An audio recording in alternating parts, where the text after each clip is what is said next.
always have an opinion on a lot of things. Not everything, but on a lot of things. And in this segment, my 2 cents, I always voice my issues, my concerns on topical issues. Issues that are probably making headlines both locally and globally. And this is one of those episodes. Please stick around and also let me know what your 2 cents or even 5 are on these particular conversations. Hello and welcome to Voice It with me, Winnie Kabintie. This is the platform where we empower millennials in Kenya in media and information literacy so that you can be active citizens. If you're just joining, please consider subscribing and be part of the Voice It. So today, my 2 cents is informed by two major conversations, or rather two major events that have happened across the globe. One is as recent as yesterday, where we have the former Minneapolis police officer, Derek Chauvin, who was found guilty by a U.S. jury on the murder of George Floyd. You know, this is big. You know, this has been big. It's a ruling that has been celebrated and also hated in equal measure. And I just thought I could just add my voice to that and just, you know, give a commentary to that. We all know about the death of, or the unfortunate death of George Floyd, who died after the police officer in question, Derek Chauvin, knelt on this guy's neck for a record 9 minutes. It was 9 minutes and 29 seconds. And the guy could not breathe. And actually, Floyd's words at that time, which were caught on camera, was, "I can't breathe." And this is what saw the Black Lives Matter campaign, which became such a big deal last year. And actually, according to scholars in the US and crowd counting experts, the Black Lives Matter campaign, which peaked in June 2020, is so far arguably the largest movement in the US history. So according to reports, around June 2020, when the protest peaked, the Black Lives Matter protest peaked, 500,000 people turned out in 550 places across the US in protest. And I'm sure we saw some of these campaigns, and even here in Kenya, people on Twitter joined in the campaign just in solidarity. This campaign became so big. The Black Lives Matter campaign became so big that we saw corporates actually jumping in on board. And in the US, we had over 1,000 companies joining in. And Twitter was one of these social media platforms that was so vocal, and it supported the movement compared to Facebook, which was actually seen to, you know, not have done enough to control hate speech during the Black Lives Matter campaign. And actually in July 2020 ended up facing an ad boycott from brands because of allegedly not doing enough, or rather not allegedly, reportedly not doing enough to control hate speech, especially in the wake of the Black Lives Matter campaign. And this was actually occasioned by the refusal by Facebook to pull down a statement that was made, or rather a quote that was made by former US President Donald Trump in relation to the protests that were going on in the US following the murder of George Floyd. And it was in the tune of, when the looting starts, the shooting starts. And so Facebook, while Twitter censored that bit of that quote, saying it was promoting violence, Facebook refused to do that. And so there was a lot of ad boycotts that affected Facebook, and even locally, digital media companies that were running ads for clients on Facebook were affected by that. So it was a major thing.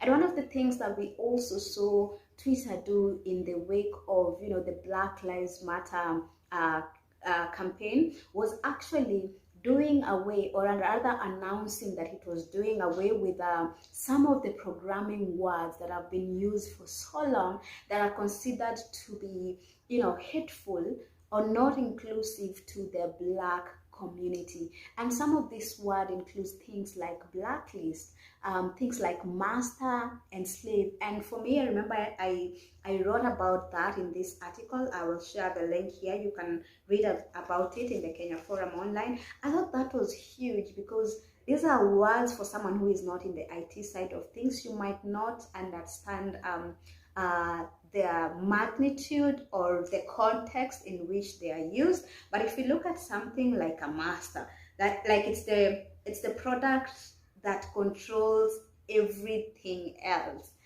And there's a thing like blacklist when you're blocking something. So some of these names date back to history. And yes, so that is how big the Black Lives Matter campaign was. It was such a big movement. And yes, according to reports from experts, they're saying it's one of the biggest movements in the US history. And this was sparked by, of course, the death of George Floyd, which, thanks to social media, was actually captured when Derek Chauvin, the cop, was kneeling on this guy's neck, and the guy was pleading and saying that he couldn't breathe. So a US jury found him guilty of all charges.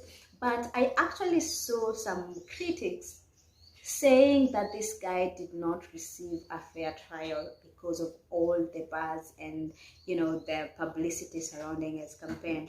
But for the Black community, for people, we know a lot of people have died. A lot of Black people have died in the hands or knees of policemen in this case in the US, and we know such kind of things are so rampant. In fact, there's a girl that was actually shot dead just shortly after the ruling on George Floyd's murder yesterday. So yes, these things are so widespread in the US, and so the ruling is a win. But as one person said, as one activist said in the US, it's just a small token of justice and a conviction of just one individual. But as long as America continues to be plagued by centuries worth of racial injustices in law and practice, there's still a long way to go. But yes, I'm just happy. My 2 cents on this is that I'm happy that justice has been served. I think it will also go a long way, the protest that ensued in the Black Lives Matter campaign, and I hope this sends a strong message to the racial injustices and also the aspect of police brutality, which continues to be widespread, not just in the US but even back here right at home. Police brutality has been an issue and a very strong human rights violation. And I think this justice for George Floyd is just something that will send a very strong message to the police force across all countries, that yes, the police are there to protect the civilians. That is their primary role. And yes, they should not be the very same people who are violating the civilian rights. My second cent is on a depressing note, and this is on issues of cyberbullying. Cyberbullying has been so widespread. Oh my goodness. And especially during this lockdown period, I think because everyone has been at home, and I don't know, and a lot of people have been online, and a lot of people are going through much stuff, and they don't know where to release all these energies, both the good and the bad. So there's been a lot of cyberbullying online. And there's an incident, a terrible incident that happened in South Africa, where this 10th grade teenager committed suicide after a video of her being bullied and being slapped around by one of our classmates, or rather schoolmates, went viral on social media. This girl's name is let me just get that, Lufuno Mavhunga.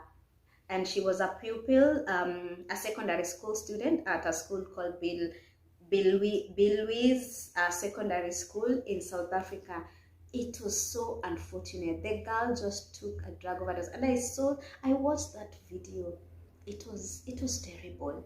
It was terrible. Here was this girl who looked so defenseless, and one of our classmates just came in, slapped slapped her brutally, and she just wouldn't stop until another student tried to come in between them. And you know what was also sad is that other girls were also cheering in the background. It was terrible. So when this video, first it was humiliating enough for the poor girl, for Lufuno. It was humiliating enough that she was being, abused and beaten up, and all she could do, she was so defenseless that she never returned a hand.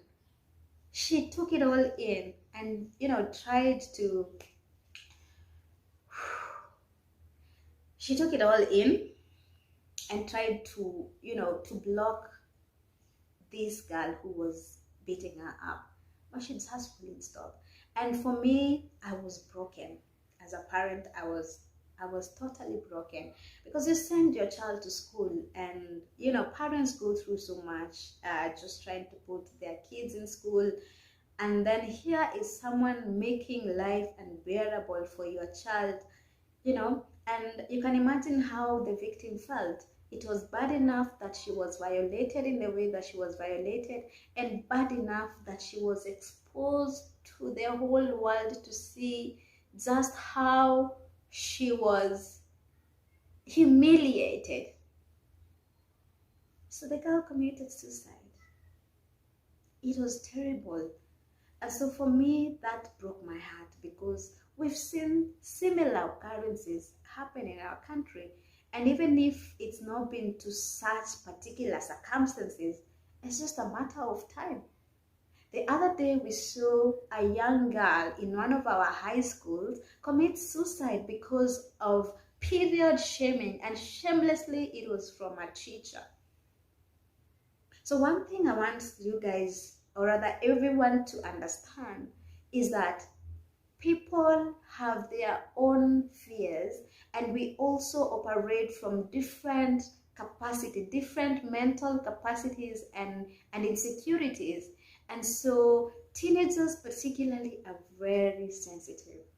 They are very sensitive about their image. Remember, they're at a stage where they're just, becoming self-aware.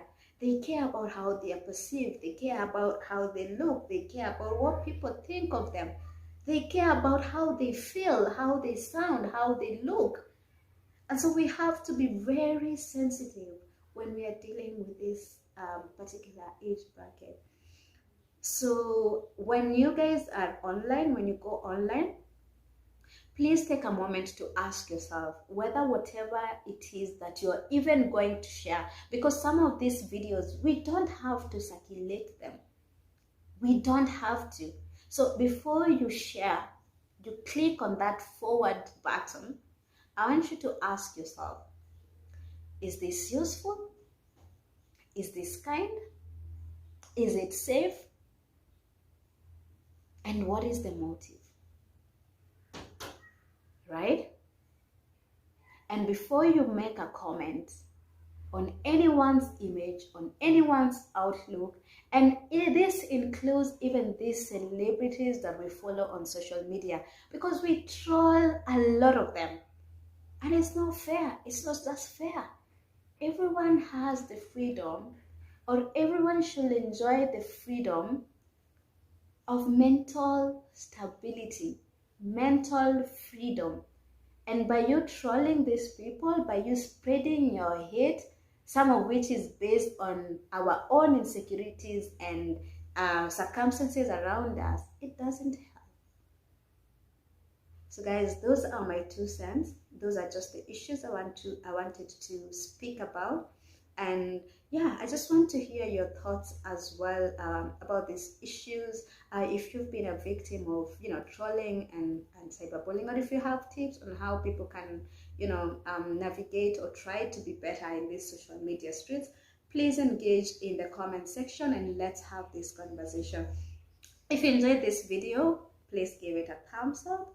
And if you've not subscribed to this channel, please consider subscribing. I will appreciate. Yes, please do. If you can do it now. Thank you. So that has been it for me. Looking forward to seeing you next week. Same place, same time. Bye.